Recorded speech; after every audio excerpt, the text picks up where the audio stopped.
Hi everyone, this is again Ajay Singh, co-founder, student, and today in this video, I'm going to talk about a very important topic which is all about the economy in US, the changing and slowing US economy, and what are the implications for international students. So if you are someone who's already studying here and soon to graduate in a year, or if you're an international student who is going to be coming here soon, whether for 12 months program, 24 months program, as the economy changes after 10 years of growth, what does it mean for you?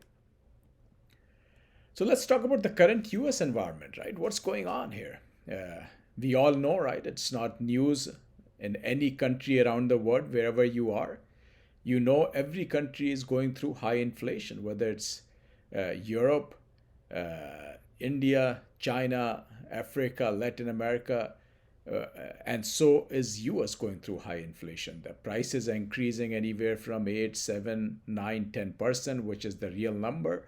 Official number, I would say, but the real number is even higher, right? The gas prices are up by 30, 40%. We just last week, it was announced that it's technically US is in recession, which is 2 quarters on paper of negative GDP growth.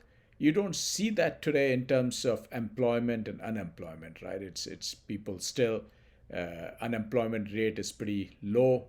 There are jobs out there. People are switching jobs. So that doesn't make you feel like we are in a recession or something is going wrong here. But absolutely, the growth has slowed and continues to slow, right? The second thing we know, right? The Federal Reserve is increasing rates because they really want the economy to slow down. They want to make sure the consumption gets reduced, the investment gets reduced with the higher interest rates, and they will continue changing that until things do slow and the inflation comes down, right? The stock market, if you're someone who follows stock market anywhere around the world, in the US, the stock market is down compared to what it was last year. And technology industry and certain segments of the stock market are even down significantly compared to the peak, right? There are some stocks which are off 75, 80%, and these are well-known tech stocks that were hiring like crazy last year are now suddenly laying off people. Profit and revenue is slowing, right? Some companies that can increase the prices of goods, that's slowing, but they can survive. But many of them are announcing as Q2 results come out that there is reduction in profit unless you are energy company or certain sectors of consumer products. And as I mentioned, layoffs are starting to happen. Here I'm in Silicon Valley. You see even companies like Facebook, which are announcing about slowing hiring or even reducing the workforce. And same is with many other companies. So this is a trend that just is starting. So if you're an international student who's looking at flying out, you wonder, okay, what happens 12 months down the road when I'm graduating, or 18 or 24 months when these things, do they become worse? Do they become better? None of us know that, but we all know, right, that 2023 looks like economy will slow further, right? Which I always say, or which you hear everywhere else, it's don't fight the Fed, whether they are trying to push economy in the positive direction or they're trying to impact the economy negatively, right? Companies will reduce cost and decrease investments as profit margins come under pressure. The first thing most of the senior management of team of the companies do is they reduce cost and they decrease investment. If they decrease investment, what do you know? We all know, right? Less investment in hiring is about jobs opening will decrease, right? The job openings that are out there were last year will decrease, although many job openings in certain sectors, but that is going to get less and less as we get into 2023, right?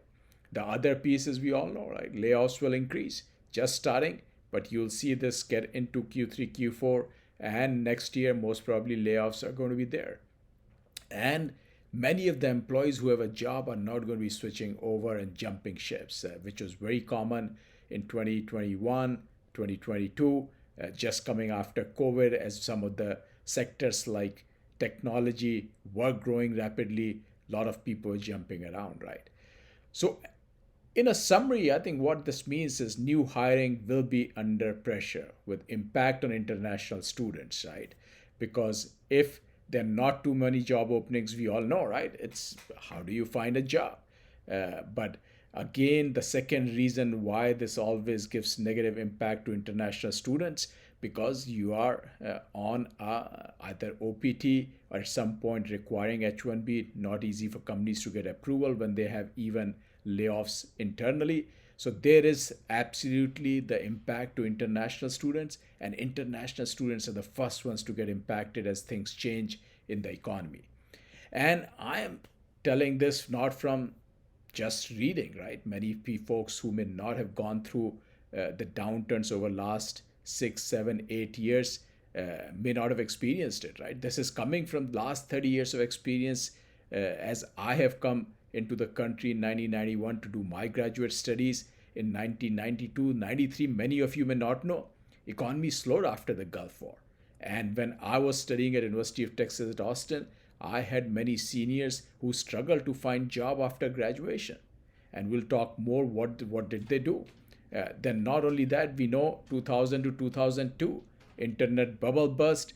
And once that bubble burst, there was a big impact on graduating students, not only international students, every student in general, especially if you are someone who's looking for a job in technology industry or an engineering job. Many international students, that's what they come into the STEM area. The STEM area was impacted. There was a big impact. Many students had to go back or figure out different ways to survive. We all know the case of 2007 2009 financial industry blow up, right? If at that point you were someone who was in New York and some of the financial centers, some other segments did not get impacted early on. But if you are someone looking for a job in financial services industry, good luck to you. So these things have happened before. I have personally seen these slowdowns and the impact on international students and general hiring. So yeah, that's always there. We all know 2015, 2016, there was a minor slowdown also. Not much in terms of job growth because everything was just coming out of a long, slow cycle of recovery. So not a big impact. But none of us know what's going to happen over the next 1, 2 years. The economic expansion has gone on for a very long time, and now definitely things are turning, and they will turn. So if you're an international student, there will be an impact to you as you come into the study, right? But what I would say, not to stress, right? If you have the attitude, if you're coming to this country to study, and if you have the attitude, and if you're thinking about staying and getting some experience here, you'll find a way to stay and find a job, whether it happens after graduation, whether it's happened some other time. But if you have that willpower, the way will be there, because that's what has happened over 40, 50 years, irrespective of the visa policies, irrespective of the economic cycles. Many international students, millions of international students have come here, have done well, stayed on, and have gone to become very successful in their careers, right? So what I would say is, yeah, there's some stress as you think about it when you come to the country, as you fly out. But what I would say, should not let that drive a lot of your future aspirations, because you will find a way to be successful. So let's talk about what to do now, right? As you come here and start your college education, always remember, right? You have to keep thinking where the jobs are, and those jobs, what skills, background, and experience they require. So that's what you need to keep thinking as you come into the international, as an international student into the US market, right? Or you're someone who's studying there, right? Keep always thinking about it. That's not just as a student, we all have to keep thinking in our careers, right? The second piece is which I saw happening in 2000s, also 90 to 93, when I was at University of Texas at Austin. If you don't find a job, you always try to delay your graduation because of visa rules by a few months or one semester, right? Doesn't mean that you're not looking for a job, but you take courses, you take it, it may does cost you some more money, some more cost, but at least it gives you the opportunity to continue building your skills while you look for a job and for the economy to improve, right? The third piece I always say, which is for every student, right? Jobs are always filled through network and knowing which companies are hiring and the recommendations they may get from internal employees. So as you come into the US, meet other students, especially international students, get to know them, because as they graduate and go work somewhere, you keep those relationships. And when you are ready to find a job, they are the ones who are going to help you find your first job, right? 65 to 75% jobs are filled through network and knowing others. So very important piece once you graduate and even after when you're experienced in your career, right? The last piece is, right, be ready to move after graduation to cities where jobs are, and you may have to pack. So that's why sometimes we often say it's good to come to a university which is into a city where there are many jobs opening. This is one of the advantages of studying close to Silicon Valley in California or many other centers and hubs out there. If not, be ready to pack, go find a space to stay, live, and go look for job locally. So these are the four things which you'll have to keep thinking about as you come to the US, and don't have to stress too much, but keep these pieces at back of your mind as you come to study for the next 12, 18, 24 months in this country, right? And here's something that we are offering to students today in partnership with a US company called Ellis in terms of opening your bank account and your phones. So even if you have not come into the US, you can sign up today, and you can even get a SIM card and a bank account, a mobile bank account, which is all federally insured. So you can come here and you don't have to worry about some of those pieces. Come to a website at student.com to learn more, or you can pretty much take this QR code and go sign up today from your mobile phones. With that, I think, as if you like the videos, you want to hear more, like us on Facebook, like us on YouTube channels, and we'll be bringing many more videos that can help you as you think about studying abroad, as you think about shortlisting, as you think about coming out to this country from pre-departure perspective.